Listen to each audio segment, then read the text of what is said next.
ನಮಸ್ತೆ ಮಕ್ಕಳ, welcome back to my channel. Please like, share and subscribe my channel.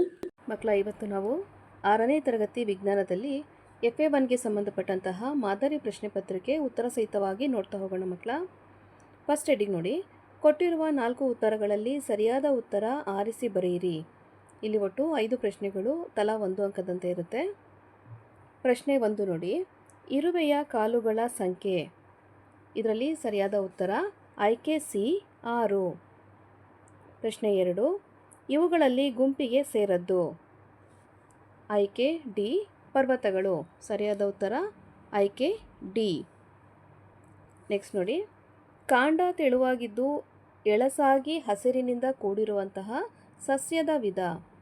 ಇದಕ್ಕೆ ಸರಿಯಾದ ಉತ್ತರ ಆಯ್ಕೆ ಎ ಮೂಲಿಕೆ. ಸರಿಯಾದ ಉತ್ತರ ಆಯ್ಕೆ ಎ ಮೂಲಿಕೆ. ಪ್ರಶ್ನೆ 4ರಲ್ಲಿ ಪಾರ್ಶ್ವ ಬೇರುಗಳಲ್ಲಿ ಇದು ಕಂಡುಬರುತ್ತದೆ. ಸರಿಯಾದ ಉತ್ತರ ಆಯ್ಕೆ ಎ ತಾಯಿ ಬೇರು. ಆಯ್ಕೆ ಎ ತಾಯಿ ಬೇರು. ಪ್ರಶ್ನೆ 5 ನೋಡಿ, ಭೂ ಆವಾಸಕ್ಕೆ ಸೇರದೇ ಇರುವಂತಹ ಆವಾಸ. ಸರಿಯಾದ ಉತ್ತರ ಆಯ್ಕೆ ಡಿ ಸರೋವರ. ಆಯ್ಕೆ ಡಿ ಸರೋವರ. ನೆಕ್ಸ್ಟ್ ಹೆಡಿಂಗ್ ನೋಡಿ ಮಕ್ಕಳ, ಬಿಟ್ಟ ಸ್ಥಳ ತುಂಬಿ. ಇಲ್ಲಿ ಸಹ ನಿಮಗೆ 5 ಪ್ರಶ್ನೆ ಇರುತ್ತೆ, ತಲಾ 1 ಅಂಕ ಸಿಗುತ್ತೆ. ಪ್ರಶ್ನೆ 6ರಲ್ಲಿ ಅನ್ವೇಷಣೆ ಮತ್ತು ಪ್ರಶ್ನಿಸುವಿಕೆ ಡ್ಯಾಶ್ ಹಂತದಿಂದ ಪ್ರಾರಂಭವಾಗುತ್ತದೆ. ಇದಕ್ಕೆ ಸರಿಯಾದ ಉತ್ತರ ಬಾಲ್ಯದಿಂದ, ಬಾಲ್ಯದ ಹಂತದಿಂದ. ಓಕೆನಾ? ಅನ್ವೇಷಣೆ ಮತ್ತು ಪ್ರಶ್ನಿಸುವಿಕೆ ಬಾಲ್ಯದ ಹಂತದಿಂದ ಪ್ರಾರಂಭವಾಗುತ್ತದೆ. ಪ್ರಶ್ನೆ 7, ಚಳಿಗಾಲದಲ್ಲಿ ಡ್ಯಾಶ್ ನೀರಿನ ಸ್ನಾನವು ಆರಾಮದಾಯಕ. ಉತ್ತರ ಏನು ಮಕ್ಕಳ? ಚಳಿಗಾಲದಲ್ಲಿ ಬಿಸಿ ನೀರಿನ ಸ್ನಾನ ಅಲ್ವಾ? ಚಳಿಗಾಲದಲ್ಲಿ ಬಿಸಿ ನೀರಿನ ಸ್ನಾನವು ಆರಾಮದಾಯಕ.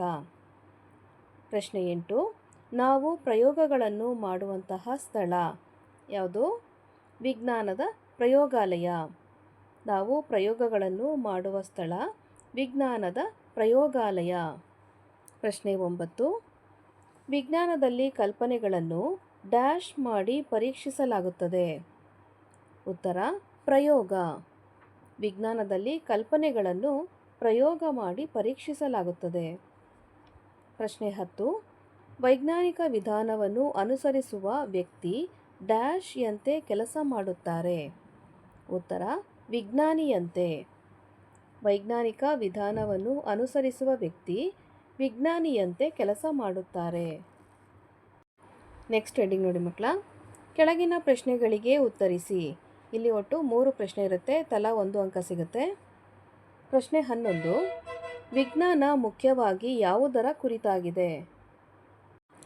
ಉತ್ತರ ವಿಜ್ಞಾನವು ನೈಸರ್ಗಿಕ ಜಗತ್ತನ್ನು ವೀಕ್ಷಣೆ ಮತ್ತು ಪ್ರಯೋಗಗಳ ಮೂಲಕ ಅರ್ಥ ಮಾಡಿಕೊಳ್ಳುವ ಮುಖ್ಯ ವಿಧಾನವಾಗಿದೆ.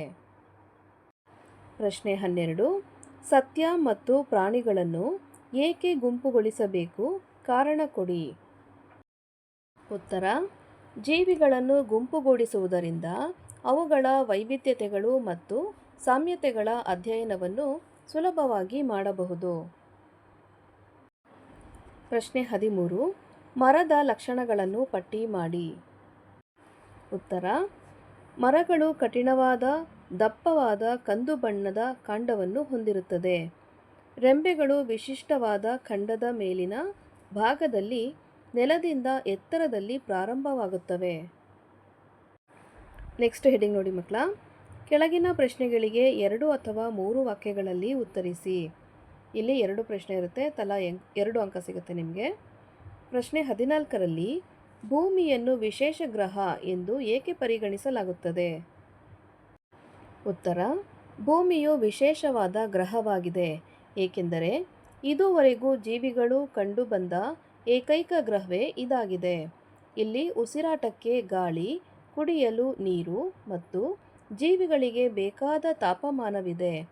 ಸಸ್ಯಗಳು, ಪ್ರಾಣಿಗಳು ಮತ್ತು ಮನುಷ್ಯರು ಬದುಕಲು ಬೇಕಾದ ಎಲ್ಲ ಅಂಶಗಳು ಇಲ್ಲಿವೆ. ಆದ್ದರಿಂದ ಭೂಮಿ ಒಂದು ಅತ್ಯಂತ ವಿಶಿಷ್ಟವಾದ ಗ್ರಹವಾಗಿದೆ. ಪ್ರಶ್ನೆ 15, ತಾಯಿ ಬೇರು ಮತ್ತು ತಂತು ಬೇರುಗಳ ನಡುವಿನ ವ್ಯತ್ಯಾಸಗಳನ್ನು ಪಟ್ಟಿ ಮಾಡಿ. ಉತ್ತರವನ್ನು ನೋಡಿ ಮಕ್ಕಳ. ನಿಮ್ಮ ಎಡಭಾಗಕ್ಕೆ ಇರುವಂಥದ್ದು ತಾಯಿ ಬೇರು, ಬಲಭಾಗದಲ್ಲಿರುವಂಥದ್ದು ತಂತು ಬೇರು ಅಲ್ವಾ. ಮೊದಲನೇದಾಗಿ ತಾಯಿ ಬೇರು ಒಂದು ಪ್ರಧಾನ ಬೇರನ್ನು ಹೊಂದಿದ್ದು ಪಕ್ಕದಲ್ಲಿ ಪಾರ್ಶ್ವ ಬೇರುಗಳನ್ನು ಹೊಂದಿರುತ್ತದೆ. ಆದರೆ ತಂತು ಬೇರು ಪ್ರಧಾನ ಬೇರನ್ನು ಹೊಂದಿರುವುದಿಲ್ಲ. ಎರಡನೇದಾಗಿ ಈ ರೀತಿಯ ಬೇರು ಸಾಮಾನ್ಯವಾಗಿ ದ್ವಿದಳ ಧಾನ್ಯದ ಸಸ್ಯಗಳಲ್ಲಿ ಕಂಡುಬರುತ್ತದೆ. ತಂತು ಬೇರಿನಲ್ಲಿ ಸಾಮಾನ್ಯವಾಗಿ ಏಕದಳ ಧಾನ್ಯ ಸಸ್ಯಗಳಲ್ಲಿ ಕಂಡುಬರುತ್ತದೆ. ನೆಕ್ಸ್ಟ್ ಹೆಡ್ಡಿಂಗ್ ನೋಡಿ ಮಕ್ಕಳ. ಕೆಳಗಿನ ಪ್ರಶ್ನೆಗಳಿಗೆ ಉತ್ತರಿಸಿ.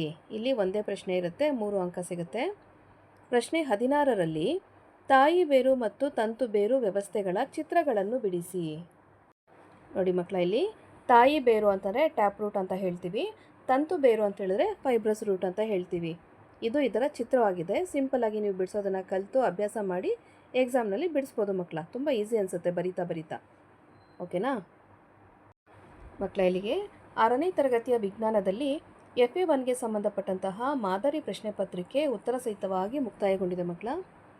ಈ ಒಂದು ವಿಡಿಯೋ ನಿಮಗೆ ಇಷ್ಟ ಆದಲ್ಲಿ ದಯವಿಟ್ಟು ನಮ್ಮ ಚಾನಲ್ನ ಲೈಕ್ ಮಾಡಿ, ಶೇರ್ ಮಾಡಿ, ಸಬ್ಸ್ಕ್ರೈಬ್ ಮಾಡಿಕೊಂಡು ನಾವು ಹಾಕುವಂಥ ಎಲ್ಲ ವಿಡಿಯೋನ ನೋಡ್ತಾ ನಮ್ಮನ್ನು ಎನ್ಕರೇಜ್ ಮಾಡ್ತಾ ಹೋಗಿ ಮಕ್ಕಳ.